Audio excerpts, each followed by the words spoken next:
እናት እመቤታችን ሞገሱኝ ቀሪው ዘመኔ ልቤ ባንቺ ጸና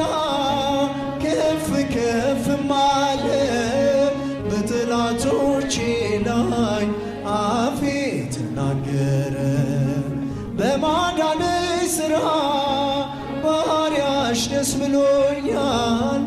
የኃያላኑን ቀስት ልጅሽ ሰብሮልኛል እናቴ አለፈ ያ ሁሉ መከራ እንባዬ በፊትሽ ፈሰሰ እምዬ ባንቺን የታበሰ ሰላም ለኪ ደጅ ጠናው እልል እያላችሁ አብራችሁ አመስግኑ።